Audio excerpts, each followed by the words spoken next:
Muy buenas tardes.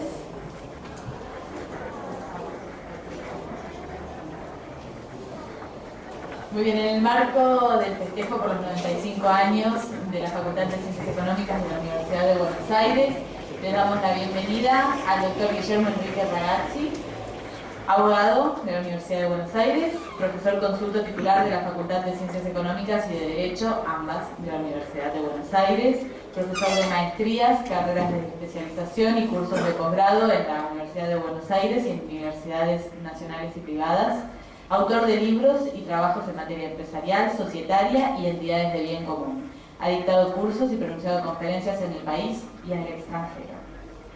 El tema de hoy, responsabilidad social empresaria, balance de responsabilidad social y ambiental. El coordinador de la charla, profesor titular, doctor Carlos María Negri. Y a continuación escucharemos unas palabras del señor vicedecano. Muy bien. Bueno, solamente para agradecer la presencia, tanto de los docentes y alumnos que nos acompañan en esta actividad, como de Guillermo. Guillermo es, como dijo la presentadora, profesor consulto de la facultad. Es un hombre que permanentemente trae propuestas, así que yo, Guillermo, te quiero agradecer que hayas querido desarrollar esta actividad en el marco de los 95 años. Quiero destacar la presencia de la profesora emérita María Teresa Casparri, que es directora del Instituto de Investigaciones en Administración y Contabilidad. El Jorge Peralta, el subsecretario académico, y otros docentes, y en particular del curso de la profesora Campaña Rey de Sistemas Contables, que ha tenido la gentileza de acompañarnos en esta actividad. Yo solamente quería comentarles que es importante para todos nosotros poder festejar 95 años de la facultad. Solo mencionar el número 95 años es una cuestión más que importante. Pero al mismo tiempo también estamos festejando los 50 años de la carrera de licenciado en Administración. Esta fue la primera facultad que tuvo esta carrera en el país. La carrera de licenciado en Economía, que corregime María Teresa, creo que también fue la primera facultad que tuvo esa carrera. Por si fuera poco, son los 20 años de la carrera de licenciado en Sistemas de Información, que también es una carrera muy novedosa porque es una carrera que tiene un enfoque intermedio entre licenciado en Administración con enfoque a sistemas o licenciado en Sistemas con enfoque a Administración. La verdad que es una carrera que está muy bien diseñada, muy moderna. Y después, bueno, la frutilla en el postre.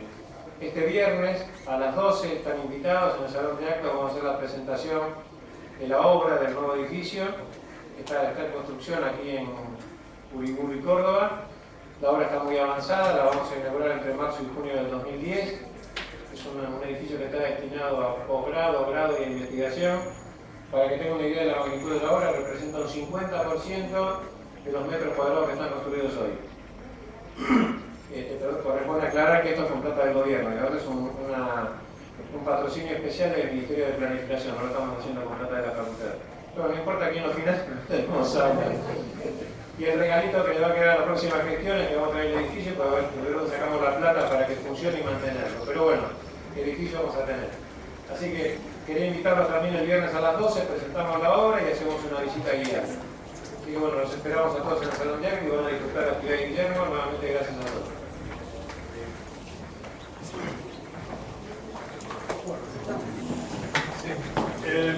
Acá hay lugar, los que vienen llegando, por favor, si quieren ir sentándose por acá adelante.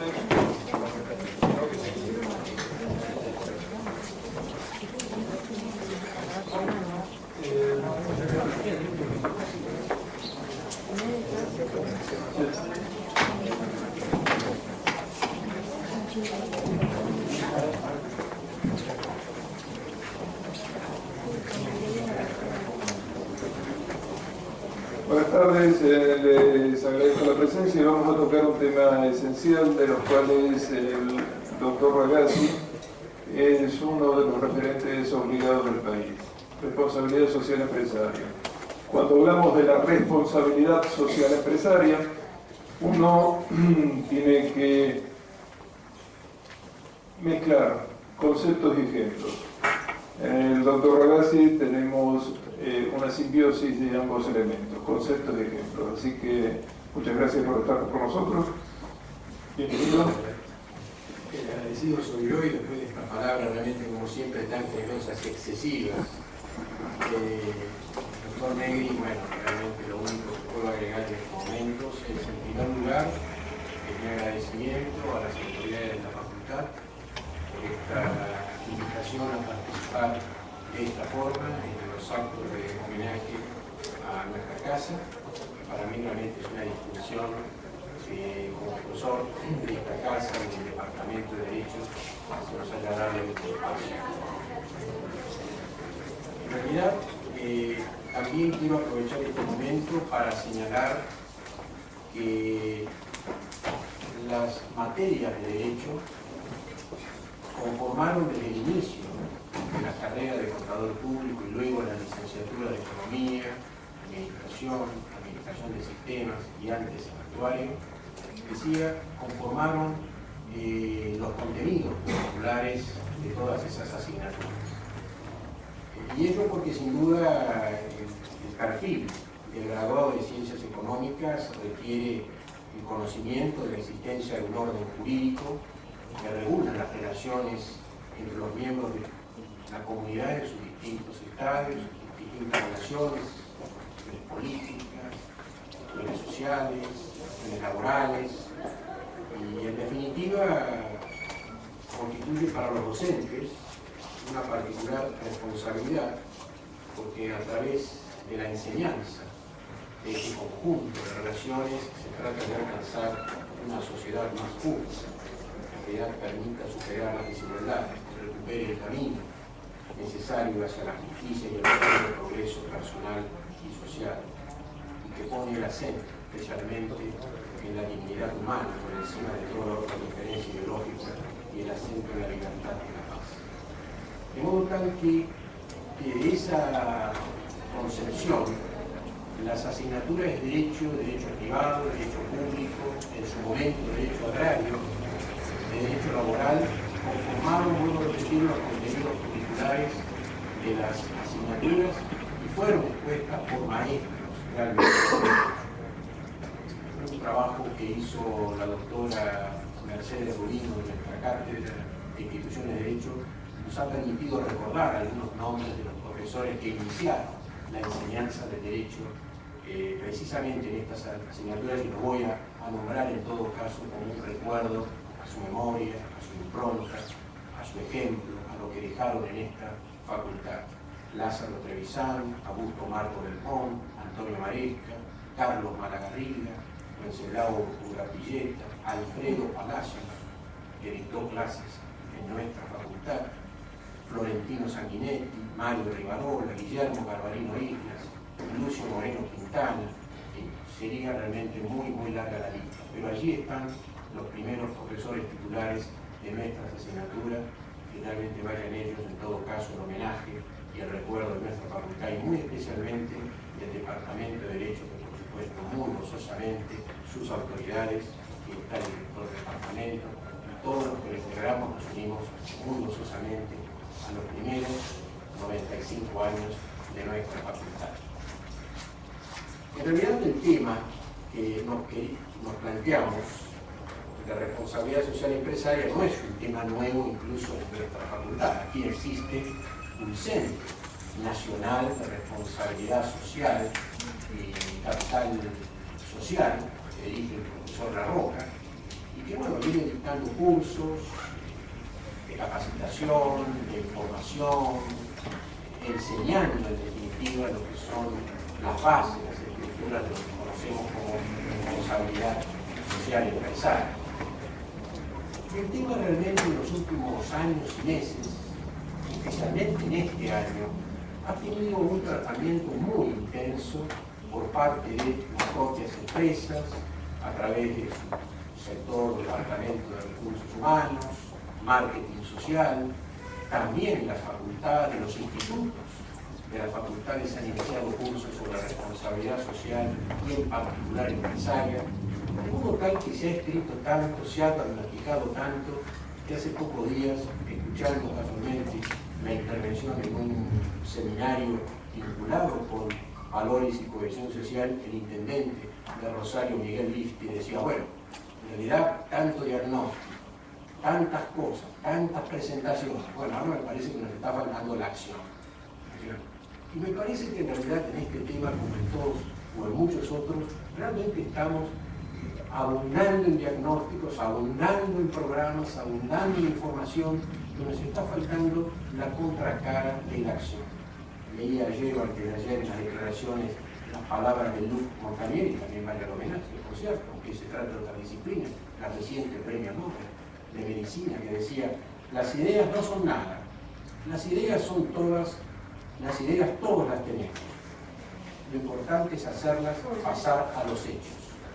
Las ideas todos las tenemos, lo importante es hacerlas pasar a los hechos, decía la reciente premio Nobel.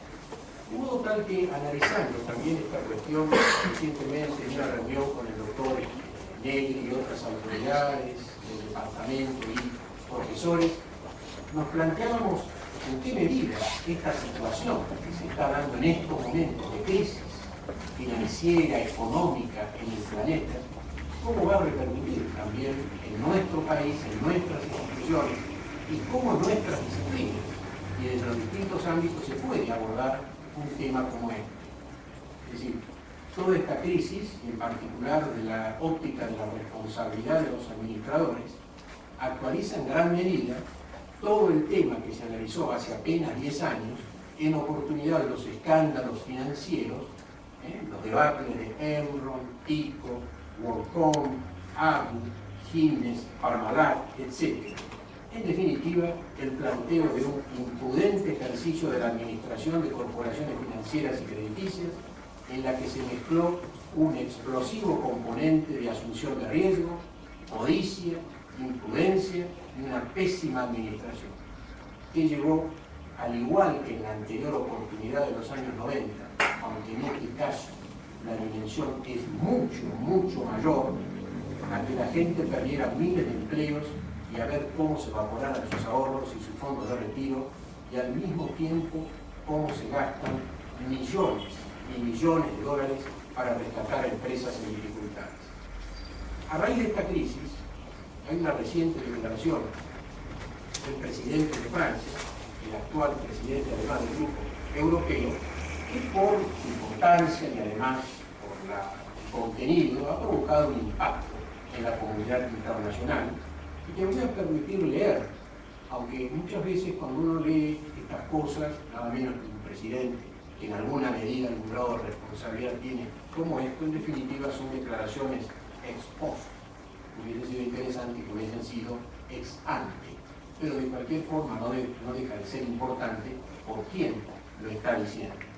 Dice Sarkozy: una crisis de confianza sin precedentes desestabiliza la economía mundial. Las grandes instituciones financieras están amenazadas, millones de pequeños ahorristas en el mundo que depositaron sus ahorros en la bolsa, ven cómo su patrimonio se descompone día a día, millones de jubilados que han cotizado en fondos de pensiones temen por su jubilación, millones de hogares modestos viven momentos difíciles por el alza de los precios. Como en todo el mundo, los franceses, los ciudadanos del mundo, diría yo, temen por sus ahorros, por su empleo y por su poder adquisitivo. El miedo es sufrimiento. El miedo impide emprender. El miedo impide implicarse. Cuando se tiene miedo no se tienen sueños. Cuando se tiene miedo, uno no piensa en el futuro. Hoy el miedo es la principal amenaza para la economía. Hay que vencer ese miedo. Es la labor más urgente. No se vencerá, no se restablecerá la confianza con mentiras, sino diciendo la verdad. Decir la verdad es decirles a todos que la crisis no ha terminado. La crisis actual, dice en otro párrafo Sarkozy, debe incitarnos a refundar el capitalismo en una ética del esfuerzo y del trabajo, a encontrar un nuevo equilibrio entre la libertad necesaria y la regla, entre la responsabilidad colectiva y la responsabilidad individual.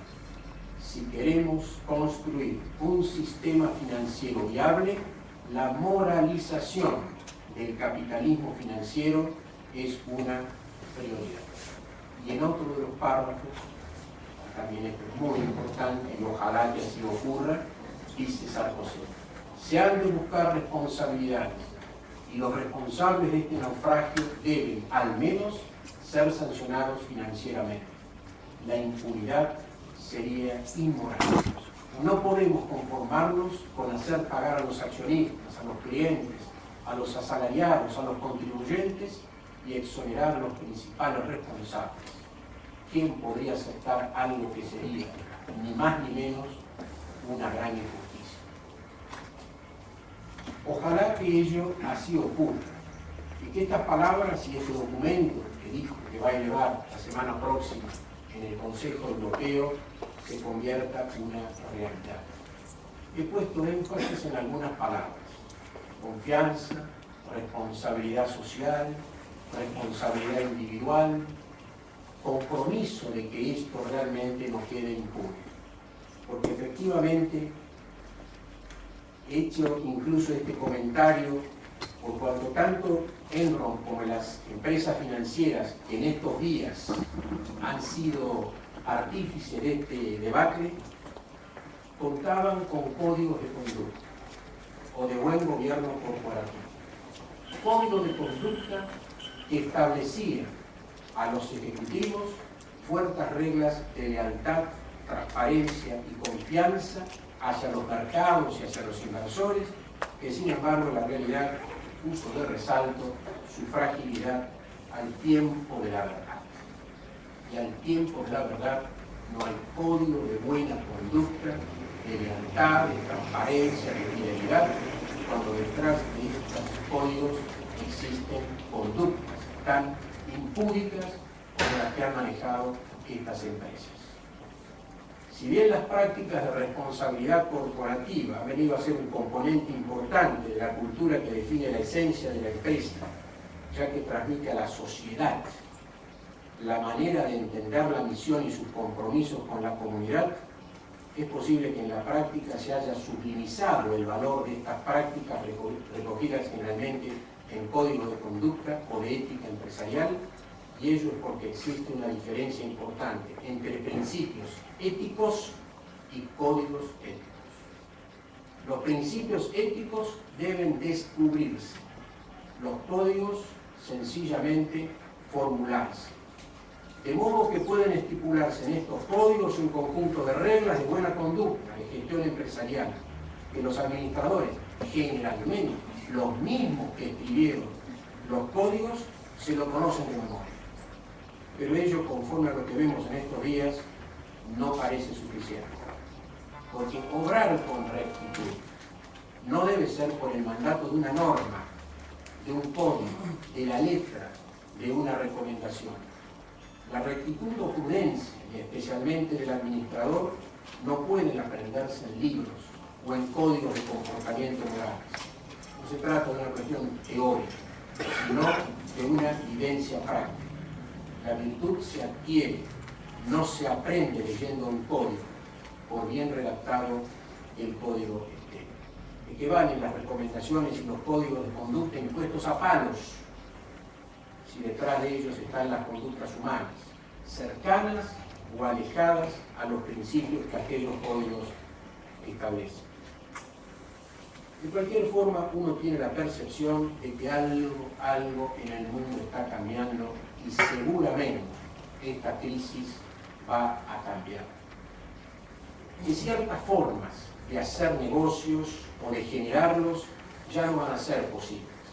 Y estos cambios están influidos por ciertos factores, tales como los nuevos parámetros de competitividad que se han instalado.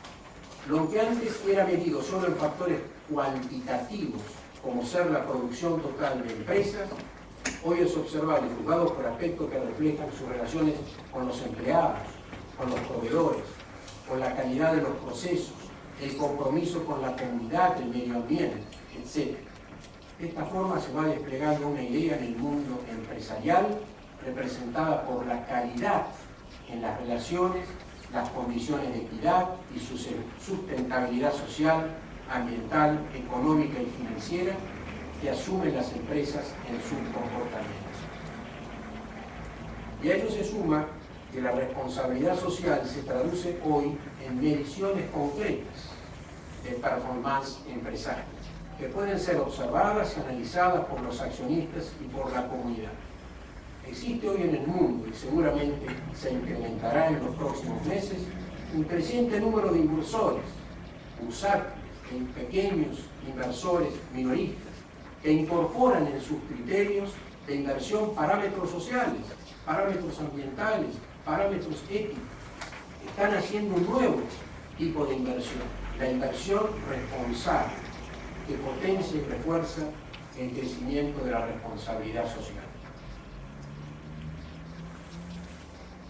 Para tener una idea del tema de la responsabilidad social empresaria, sobre la cual se han vertido decenas y decenas de definiciones, tratando de poner el acento en uno u otro aspecto, voy simplemente a proyectar dos definiciones, digamos muy comunes, muy usuales, muy conocidas en el mundo. Una de ellas, si podemos avanzar, es la de la Organización para la Cooperación Económica y el Desarrollo, OCDE. La RCE es un proceso a través del cual las empresas asumen la responsabilidad de su accionar, manifestado en sus productos, en la cadena de valor, en los campos social, económico y ambiental, rindiendo cuentas y dialogando con los interesados. Y la otra es la que surge del Pacto Global, firmado por cerca de 5.000 empresas en el mundo, Pacto Global que contiene 10 principios, básicamente ellos concentrados en la protección del medio ambiente, el apoyo y el respeto a la protección de los derechos humanos, tratar de evitar y rechazar todo trabajo forzoso y por supuesto rechazar el trabajo infantil y no participar en acciones de corrupción y soborno. Son los 10 principios del Pacto Mundial a los cuales muchas empresas, vuelvo a repetir, en el mundo se han unido. El Pacto Mundial de Argentina también funciona y existen 290 empresas que se han adherido a estas declaraciones del Pacto Mundial. Pero tampoco la adhesión al Pacto Mundial hace más transparentes a las empresas. En Argentina conocemos todos el episodio Escanca, hoy, en estos momentos, siendo juzgado por nuestros tribunales. Bueno, Escanca es una de las empresas que a nivel mundial está adherido al Pacto Mundial. A veces nos encontramos con esas profundas diferencias entre lo que se predica y lo que se hace. Y muy lamentablemente ejemplos tenemos muchísimos, quizás por contar.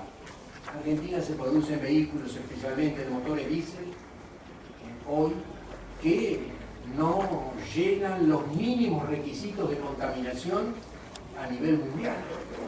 Y sin embargo en Argentina se siguen vendiendo este tipo de vehículos.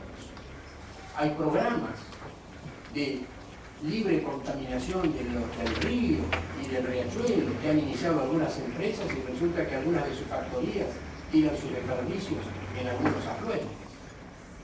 Hay sin duda una profunda contradicción a veces entre lo que se hace y lo que se predica. Pero de cualquier forma los avances que se han realizado en el mundo, medidos, poniendo la mirada 10, 20 años atrás, son muy grandes y hay una demanda social de toda la sociedad que poco a poco se ha ido interesando y preocupando por este tema. Pero cuando hablamos de responsabilidad social, creo que tenemos que partir de la base que la responsabilidad es demandable a todos. En general ponemos el acento en la responsabilidad social de las empresas, seguramente por el rol que las empresas están teniendo y tienen en el mundo moderno y en un mundo globalizado. Pero nadie puede hoy en día exonerarse de la responsabilidad que le cabe a los partidos políticos, a los funcionarios gubernamentales, a los sindicatos, a la universidad, al ciudadano común. Porque sin un accionar comprometido, sin un accionar de presencia en la sociedad, en las cuestiones sociales, es muy difícil no solamente avanzar en responsabilidad social empresaria, es muy difícil construir una nación. Por eso cuando hablamos de responsabilidad social, miremos a las empresas, pero también miremos a otros actores sociales que tienen iguales o mayores responsabilidades. y también hagamos una mirada introspectiva. ¿Dónde estoy? ¿Qué estoy haciendo? Y esto me parece que es un compromiso ético que tenemos que asumir, más aún en un momento que está demandando fuertes respuestas sociales. Entre los temas, por supuesto, que uno puede abordar cuando toma este tema en particular de la responsabilidad social empresaria, me ha parecido que el abordaje que se ha hecho, mirando un poco lo que ha ocurrido en este año, sobre presentaciones, organizaciones de institutos, conferencias, etc., que esa mirada se ha hecho desde la corporación misma, desde su sector, como decía, de recursos humanos, marketing social, de institutos que se han dedicado al análisis de esta problemática, pero que el derecho de sociedades, el derecho societario como tal, y en particular la cuestión de la responsabilidad de los directores, de los gerentes y de los administradores sociales, no ha tenido un tratamiento similar. Yo diría que ningún tratamiento. Porque durante este año también se han realizado muchas reuniones de institutos, muchas reuniones en facultades, donde se han tratado muchos temas de derecho mercantil, de derecho societario, pero no ha aparecido en la agenda de estos temas la cuestión de la responsabilidad social empresaria. Creo que tenemos realmente un fuerte déficit sobre este particular. Quizás es probable porque el análisis con el cual se aborda el tema parte de la premisa de mirar el tema de la responsabilidad social empresaria con cierto grado de escepticismo. Ya los administradores, los directivos, los directores tienen frente a la ley de sociedades y a un universo de leyes bastantes responsabilidades asumidas. ¿Qué es esto de agregar algo más? ¿Y en qué consiste algo más? Pareciera ya que con eso queda cubierto ese deber de lealtad y de fidelidad al interés social, al interés común de todos los socios. De modo tal que me pareció oportuno decir, bueno, vamos a cambiar con un auditorio tan heterogéneo, por cierto, algunas reflexiones en materia de derecho de sociedades. ¿Cómo? Desde el derecho de sociedades también se va coadyuvando a la construcción de la responsabilidad social empresaria. Podemos avanzar. Aquí básicamente he expuesto algunas ideas, matrices, de lo que se quiere expresar cuando analizamos o abordamos el tema de la responsabilidad social. Bueno, fuentes generadoras de construcción de responsabilidad social empresaria son muchas. Por ahí tenemos las fundaciones empresarias. Bueno, un modelo que utilizan muchas corporaciones para llevar programas corporativos, loables emprendimientos, pero esto no es, sin duda, responsabilidad social empresaria. La responsabilidad social empresaria es integrar una cultura, una forma de estructurar la empresa, que no es solamente destinar fondos para un programa concreto en materia educativa, social, cultural o el que fuere. Loable, por cierto, pero eso no es suficiente para pensar en la construcción de la responsabilidad social empresaria. De cualquier forma, es una fuente interesante en cuanto las fundaciones también perciben, sin fines de lucro, el bien común y orientan en general su trabajo en el prójimo, en terceros. También el concepto mismo de empresa y de empresario ha sufrido, como todos sabemos, una profunda transformación. No vamos a remontarnos a épocas pretéritas, pensando en aquella figura del comerciante, de cómo ha pasado y trasladado a la figura del empresario en el siglo XX, sino pensar en algo que hace poco el profesor Alberto Berkovich, un autor español y que recibió el premio honorario de la Universidad de Buenos Aires, decía en la clase, casualmente, de recepción, la clase magistral de recepción de este premio, que en realidad el modelo clásico del empresario como oferente de servicios y de bienes está cambiando hoy en la economía moderna. Ya ese no es solamente un oferente de bienes y de servicios, es también un demandante dentro de un mercado. De modo tal que aparece un nuevo protagonista, que es el operador económico. Hoy ya no es el empresario un simple oferente, hoy es un demandante que actúa en un mercado que se articula con otros actores que van interviniendo en ese mercado. Y cuando el proyecto de ley de sociedades, reformulando el concepto de sociedad comercial, decía que los aportes para esa sociedad que hacen los socios para aplicarlos a la contribución de bienes y de servicios dirigidos al mercado, estaba haciendo precisamente referencia de que esa sociedad participa, contribuye en un mercado, no solamente en un mercado de capitales, en un mercado donde hay otros actores. Y estos otros actores son los consumidores, son los clientes, son los trabajadores. Esta es la idea que Berkovich señalaba ese día y que me parece muy interesante para ir arrimando un concepto próximo a lo que hoy pensamos que es la empresa y el nuevo rol. Un nuevo operador económico que participa en un mercado con otros actores y en donde es un oferente y es un demandante de bienes y de servicios. La otra fuente muy importante en materia de sociedades es a la construcción de esta idea de responsabilidad, este modelo, esta cultura empresaria que no solamente, si bien los análisis mayores se han hecho en la gran empresa o en la empresa corporativa, es aplicable también a la pequeña y mediana empresa, lo encontramos desde el llamado gobierno corporativo o corporate governance.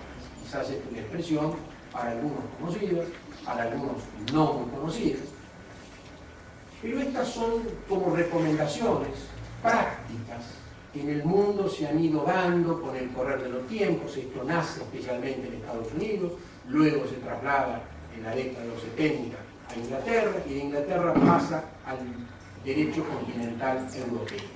Prácticas, recomendaciones que apuntan a tratar de instalar reglas de transparencia, de confiabilidad, de lealtad, de asegurar a los inversores y a quienes participan en los mercados una cierta fidelidad, una cierta confianza hacia las empresas a partir precisamente de ajustarse esas empresas a estas reglas del buen comportamiento, del buen administrador. Allí entonces aparecen muchas empresas, como decíamos antes, adheridas al Pacto Global Mundial o de la OECD y de otras organizaciones que han adherido a esos pactos o ellos mismos han establecido códigos de conducta. Estos códigos que firman los ejecutivos de las empresas, hoy no hay prácticamente corporación en la Argentina que no tenga los códigos de buen comportamiento y de lealtad, que no sea firmado por los ejecutivos, que sin embargo, por lo que dijimos antes, muchas veces estos códigos resultan insuficientes a la hora de juzgar la conducta de imprudentes administradores. Lo cierto es que estos códigos han ido introduciendo unas ciertas reglas muy interesantes en cuanto al deber de informar por parte de los gerentes, por parte de los directores, hacia el mercado, hacia el público en general. Antes, en realidad, no existían estas reglas. Ningún director tenía ninguna necesidad, ninguna empresa de informar nada. Quizás esto trasladado a aquellas empresas que hacen oferta pública de sus acciones. Solamente la información estaba dirigida al mercado, o en todo caso a los accionistas, o a la autoridad competente, Comisión Nacional de Valores. Pero poco a poco se ha abriendo camino una idea que se ha expresado en una frase que traducida significa, en definitiva, cumpla o explique.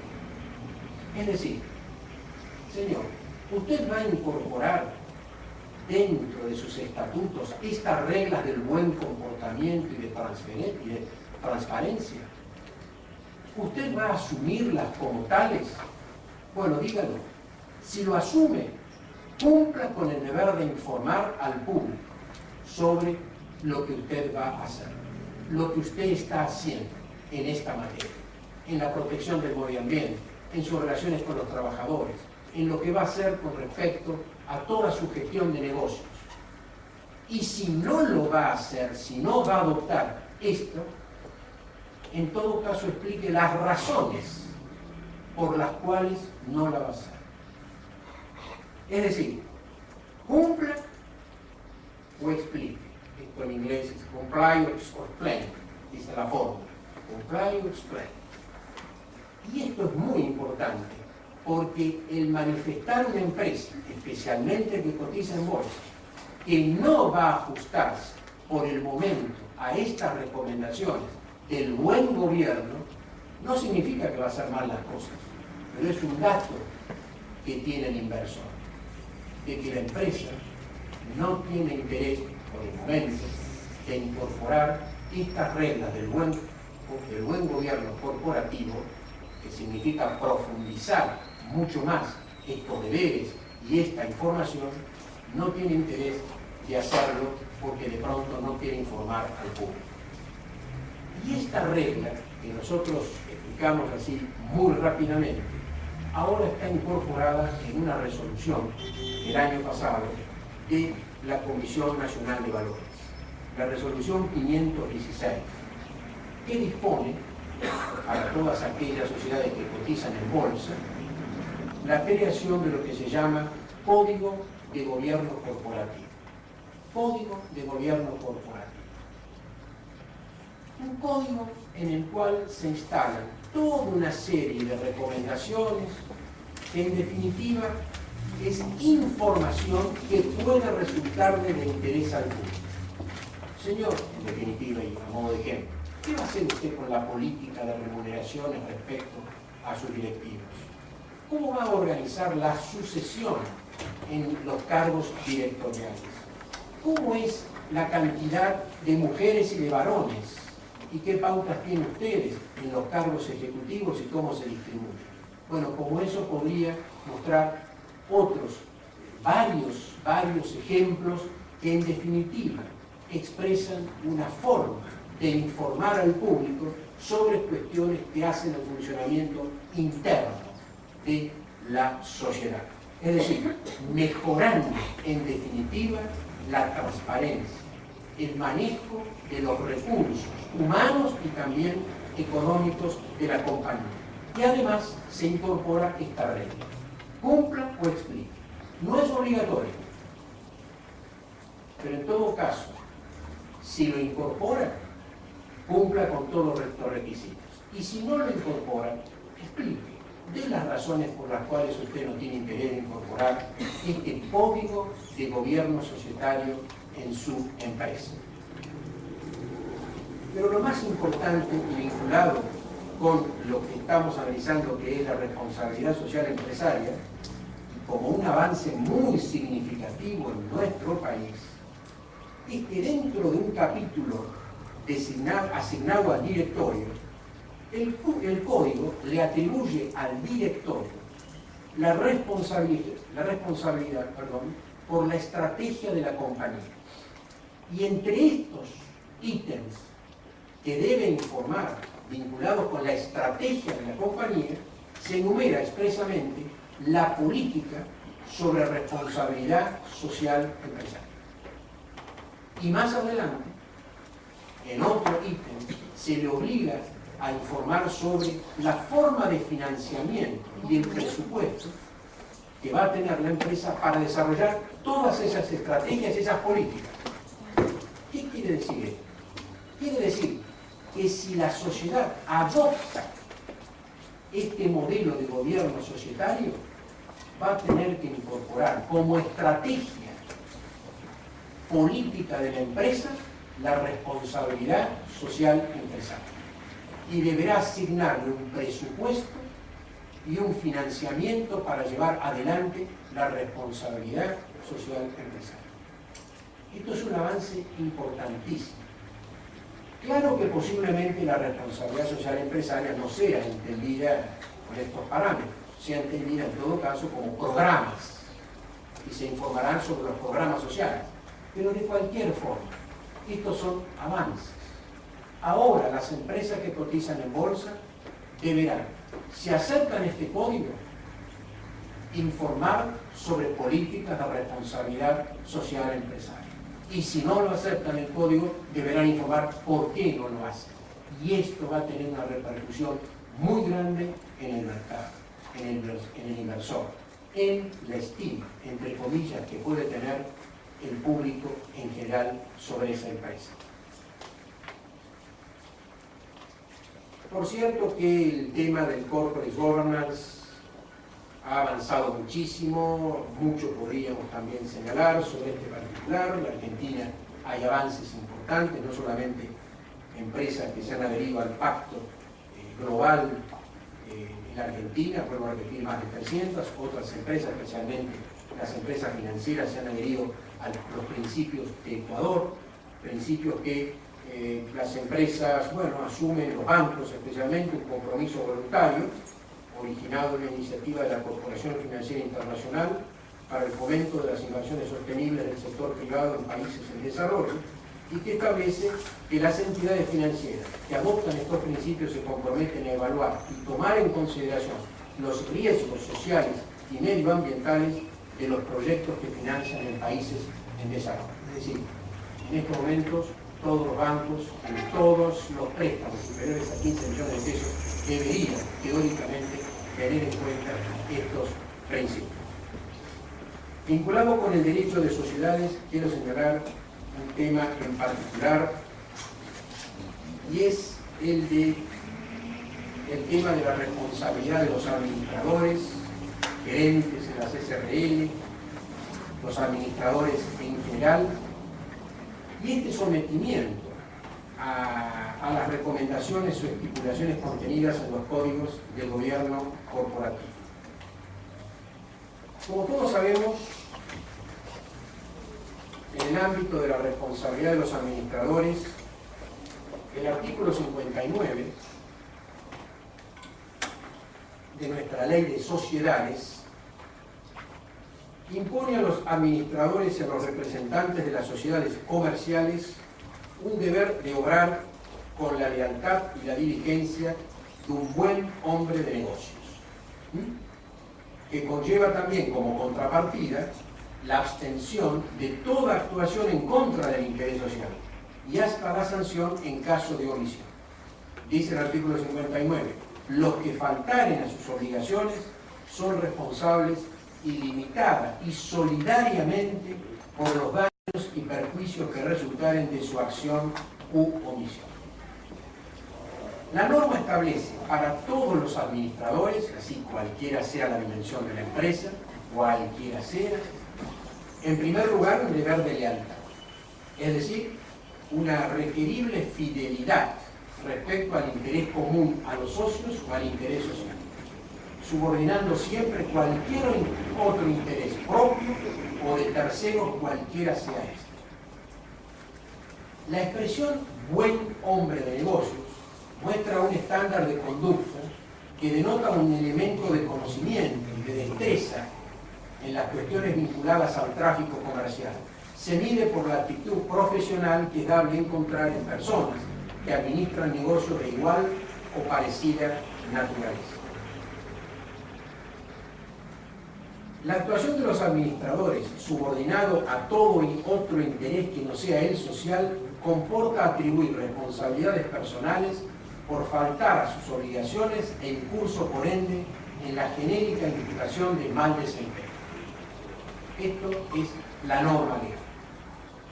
Y con respecto a qué legislación y su incumplimiento o alteración o transgresión le puede ser imputado al administrador, en realidad la ley de sociedades alude a cualquier violación de la ley. Por lo tanto, no es solamente la responsabilidad del administrador medida en términos de violación de la ley de sociedades. No, no. de violación de cualquier ley relacionada con la actividad o vinculada con el despliegue de sus propias actividades. La ley de concursos, en su caso, de quiebras, la ley de aduanas, la ley de defensa de la competencia, la ley de defensa del consumidor, la ley o la legislación en general sobre medio ambiente, la legislación impositiva, la legislación fiscal, la legislación laboral y de seguridad social, etcétera, etcétera. Quiere decir que el marco de responsabilidad de los administradores, de las sociedades y de las empresas en general es muy amplio. Es la violación a la ley la que le imputa una responsabilidad y le genera el mal desempeño. Pues veremos, o se verá cuál es la sanción que recae sobre ese incumplidor. El estándar de conducta del artículo 59 tiene su correlato con lo dispuesto en el decreto 677, la ley de transparencia en materia de sociedades que hacen oferta pública de valores, y que introduce un concepto muy importante en materia de interés social. ¿Qué es esto del interés social al cual deben velar los administradores? Bueno, es el interés común de los socios. O también, como dice el decreto 677, el interés o el concepto que en el mundo moderno se conoce como creación de valor para los accionistas. Es decir, en definitiva, los administradores deben tutelar o dirigir sus acciones en el cumplimiento del interés social, del interés común de los socios, a los efectos de la creación de valor para los accionistas, para mayor valor para los accionistas. Y repito esto en particular. Estas simples valoraciones que estoy haciendo muy rápidamente, atento del tiempo que tenemos, nos están abriendo paso a una idea del interés social que no se debería reducir solamente al interés común de los socios, sino también apuntar a un interés que incluya a otros actores. Por eso hay un autor francés, Philippe Bizarra, que define el interés social como el interés superior de la persona moral. Es decir, de la empresa considerada como agente económico autónomo, procurando sus fines propios, distintos de sus accionistas, de sus empleados, de sus acreedores, incluido el fisco, de sus proveedores y de sus clientes, pero que corresponden a un interés general común, que es el de asegurar la prosperidad y la continuidad de la empresa. Y aquí me parece que aparece un elemento clave cuando se analiza la cuestión del interés social y la responsabilidad de los administradores, que ya en todo caso no va a estar limitado al interés común de los socios, sino en todo caso dirigido a asegurar la prosperidad y la continuidad de la empresa. Y esta concepción sobre el interés social, que pone el acento en asegurar la prosperidad y la continuidad de la empresa como un interés general común a todos los socios, permite introducir la existencia de otras obligaciones de información que, decididas por los socios, vienen a integrar y definir el interés social, y por lo tanto su incumplimiento puede serle requerido al administrador. Quiere decir entonces, desde mi punto de vista, que hoy el concepto del interés social y del dirigir todas las acciones en su procura por parte de los administradores y no mirar ningún otro interés, ni preservar ni tutelar otro interés, ni el propio ni de terceros, hoy debería ser motivo de una revisión. Hoy creo que el interés pasa por asegurar la prosperidad y la continuidad de la empresa, y aquí aparecen otros valores que axiológicamente deberían ser incorporados al tiempo de analizar cuál es el objetivo que persiguen los administradores y cuál es el grado de su responsabilidad por su incumplimiento. Sin abordar otros temas, y referido simplemente para terminar a esto del código del gobierno corporativo, decirles que las últimas expresiones de modelos corporativos en el mundo, lo que va incluso del corriente año, vienen instalando fuertemente, como una presión social, la idea del reforzamiento de las reglas de la transparencia, reforzar la confianza de los mercados, la confianza de los accionistas, de los trabajadores, de otros grupos de interés, reiterar las reglas de cumplir o explicar, incluso algunas de ellas incorporadas en leyes, y fomentar la transparencia, todo esto de cara a los grupos de interés. Dicho todo esto, y a modo de terminación, para no excederme del tiempo que me han otorgado, decirles que la construcción de la responsabilidad social empresaria está estrechamente relacionada con el grado de participación e interés de la propia sociedad civil, como dijimos en un comienzo, en la cual predominan los valores éticos, su capacidad de asociatividad, la confianza entre sus miembros y la conciencia cívica, es decir, los principios que informan el llamado capital social. Existe una estrecha relación entre capital social y responsabilidad social empresaria. Efectivamente, los ejemplos en el mundo que se conocen de responsabilidad social empresaria y altos índices también aluden a altos índices de capital social. En cambio, en los países latinoamericanos, en Argentina en particular, donde el índice de capital social no es muy bueno, obviamente los índices en materia de construcción de responsabilidad social empresaria no son tan buenos. Yo aquí en el programa había hecho una referencia, que la tengo que hacer antes de las conclusiones finales, a la ley, ¿podemos pasar rápidamente? A la ley 2594 de la Ciudad Autónoma de Buenos Aires, que se fue sancionada a fines del año 2007, que fue promulgada en enero de este año y que conforme a la misma ley, su implementación, su puesta en vigencia en definitiva, se hará dentro de los 60 días de su promulgación. Como ustedes ven, basta con mirar las fechas, esto se ha excedido largamente.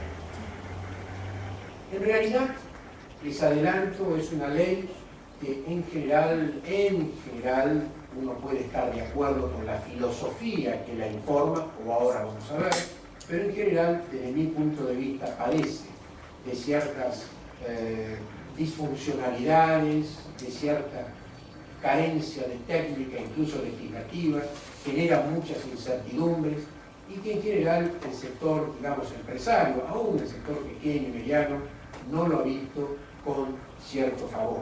Mucho más que es de cumplimiento obligatorio para las empresas que tienen más de 300 trabajadores y además cumplen determinados parámetros. En general, todas estas recomendaciones que se instan a las empresas se hacen en forma voluntaria. Esto que vimos del gobierno societario de la Comisión Nacional de Valores, como vimos, es voluntario. Se puede o no adoptar. Y esto ocurre en todas partes del mundo. No parece ser que la técnica de obligar a las empresas a brindar información sea la correcta. Por lo menos las experiencias que existen no son muy positivas. Porque la empresa cumple, pero es un cumplimiento meramente formal. Cumple porque se requiere, no por convencimiento. Y esto es una cuestión de incorporar cultura por convencimiento y no a pagos, como les dije yo hace un momento. De modo tal que la ley ya de por sí tiene un déficit inicial, obligatoria para las empresas de 300 o más personas, todas las empresas, argentinas y extranjeras. Insisto, no está mal, no es malo y debemos uno participar en la filosofía que les pide, brindar información sobre responsabilidad social empresaria. Pero la técnica de la obligatoriedad no parece ser una buena consecuencia. Seguimos adelante. Bueno, la promoción, como ustedes ven, el objeto de la ley es la promoción de comportamientos social y ambientalmente responsables y sustentables por las organizaciones mediante el balance de responsabilidad social y ambiental. Yo ahí subrayé organizaciones porque la ley es muy, quizás uno lo mira con una lectura técnica o societaria, pero es que debe ser así, porque las leyes deben ser claras para ser después bien interpretadas y ejecutadas. Y la ley utiliza indistintamente la palabra empresas, sociedad, organizaciones, y en realidad, ¿qué es esto de organización? ¿Quiénes tienen que ser los que provean la información que ahora vamos a ver? Organizaciones, que son las asociaciones civiles, las fundaciones. La ley no lo aclara. Y utiliza indistintamente, y eso produce cierta confusión desde mi punto de vista, sobre quiénes están alcanzados por esta legislación. Sigamos. Bueno, ¿quiénes están comprendidas? Acá la ley dice las empresas. ¿Cómo? ¿Las organizaciones o las empresas? Bueno, uno va a decir, bueno, es un pequeño detalle. No, no es un detalle. No es un detalle menor. No es que estamos buscando la exquisitez, sino que estamos buscando la rigurosidad porque debemos exigir que sea así. Además, para aquellos que de pronto quieran evadir el cumplimiento de la ley. Entonces, bueno, todas las empresas con domicilio legal en la Ciudad de Buenos Aires y con función operativa y desarrollen su actividad principal en la ciudad. Quiere decir que son las dos cosas. Tienen que estar domiciliadas y desarrollar su actividad principal en la ciudad. O sea, si está domiciliado en el interior y desarrolla su actividad principal en Buenos Aires, o al revés, domiciliado en Buenos Aires, que es lo más común, y desarrollar su actividad en el interior, no estarían comprendidas por esta ley. ¿Será ese el propósito? Esto dice la ley. Sigamos. Bueno, ¿quiénes están obligados? Bueno, acá lo podrán ver ustedes. Hay unos indicadores de la Secretaría de la Pequeña y Mediana Empresa que determinan cuáles son las empresas que deben cumplir con esa facturación. ¿Y quiénes no están obligadas? Bueno, quienes no están obligadas son estas precisamente que no están comprendidas ahí. Pero hay un régimen voluntario. O sea que las empresas que no están comprendidas voluntariamente pueden inscribirse y registrarse en un registro de pública consulta que llevará la autoridad de aplicación. Régimen voluntario, empresas, organizaciones, bueno, digamos que nos quedamos también con ese marco de incertidumbre. Sigamos.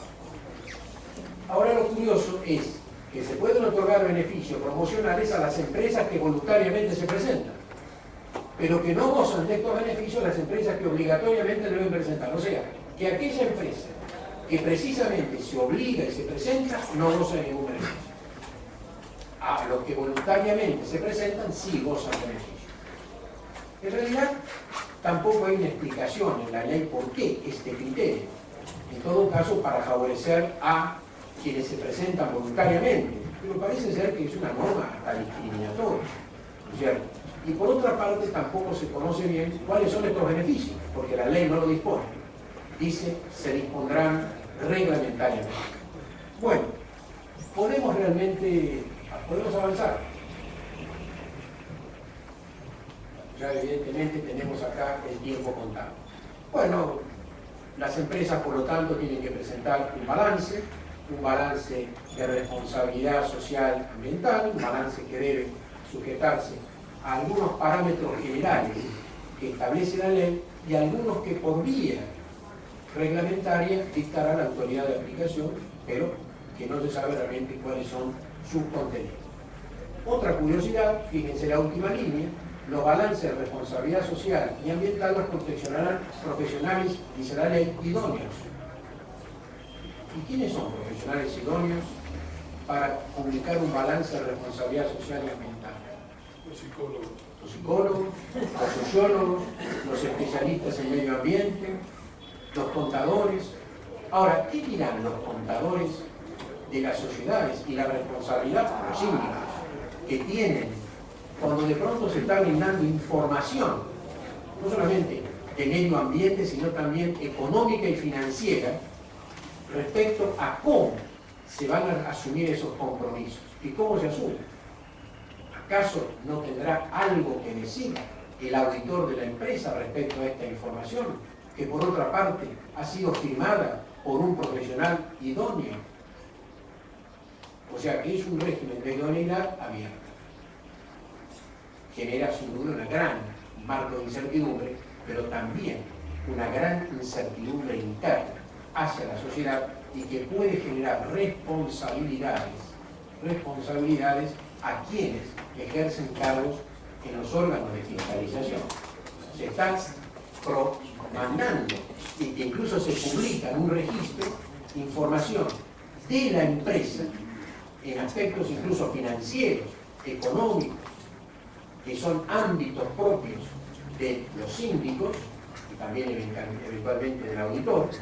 Y bueno, esto lo suscribe un profesional idóneo. En definitiva, podemos avanzar, sigamos avanzando, sigamos avanzando. Bueno, hay una autoridad de fiscalización que actualmente es el Ministerio de Desarrollo Económico. Bueno, según como está redactado la norma, para poder exigir la presentación del estado contable, se crea un registro, un nuevo registro, ahora se hará un registro de este tipo de empresas.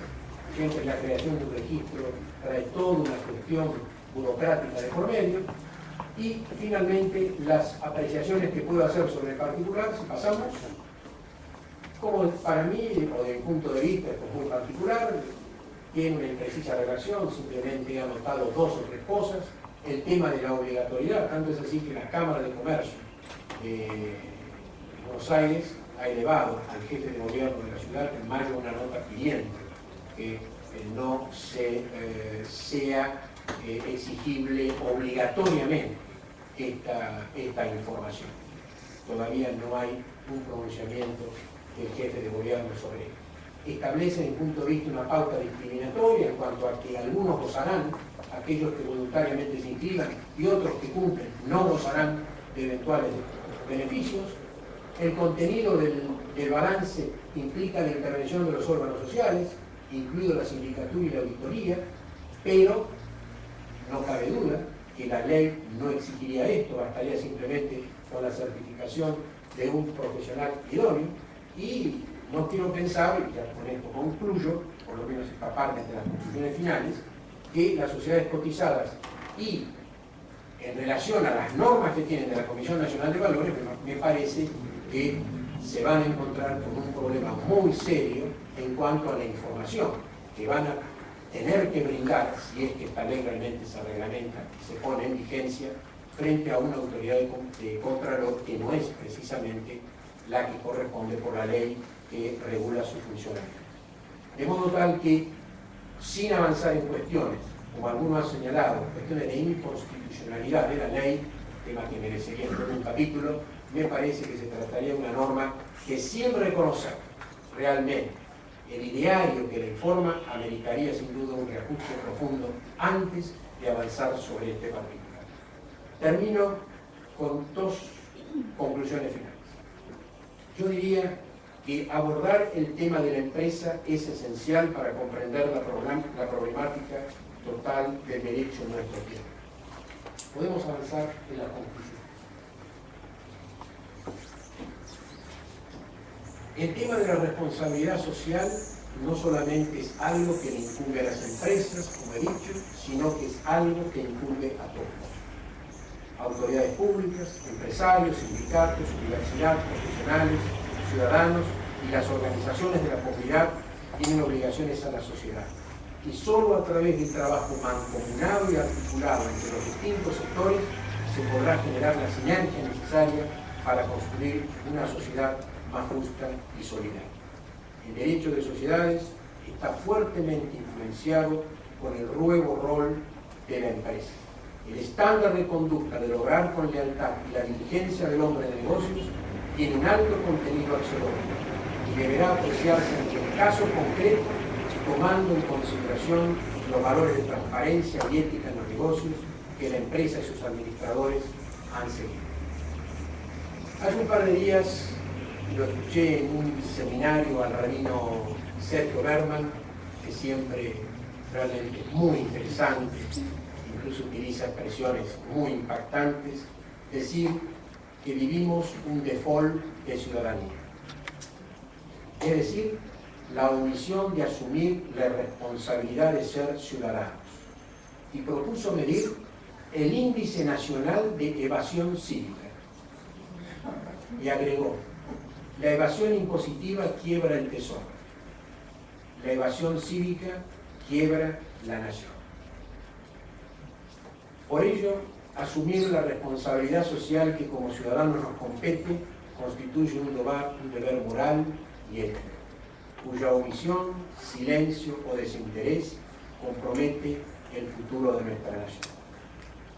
Solo a partir del fortalecimiento del capital social y de ciudadanía podremos comenzar a transitar un camino de esperanza. En este derrotero, la educación, aprovecho y este es el ámbito indicado, y el rol de la universidad es particularmente importante. Porque educarse no es informarse.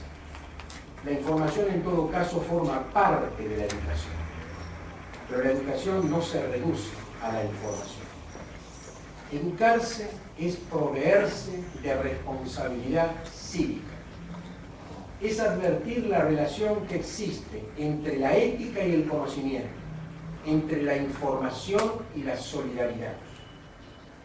En un país en el cual la educación pareciera no ocupar un espacio relevante, el desafío para la universidad y para los profesores es aún mayor. Y la responsabilidad social, ya que hablamos de la universidad, no es formar expertos, sino ciudadanos profesionales idóneos, partes de una sociedad, de una nación y partes de un prójimo en el cual estamos comprometidos. El esfuerzo que realicemos por educar mejor a más gente se decide el futuro del país como construcción social.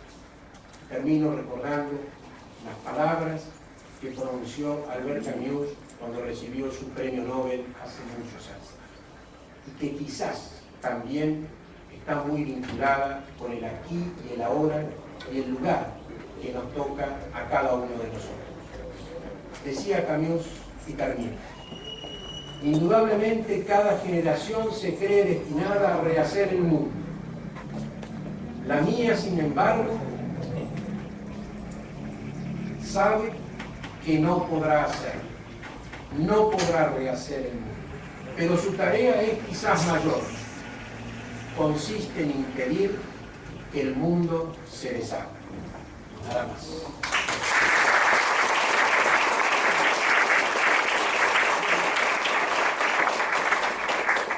Muchas gracias al profesor Ragazzi. Les recuerdo que ahora en forma inmediata continuamos con otra conferencia del profesor Ester sobre marketing. Así que los que quieran quedarse con todo gusto. Muchas gracias.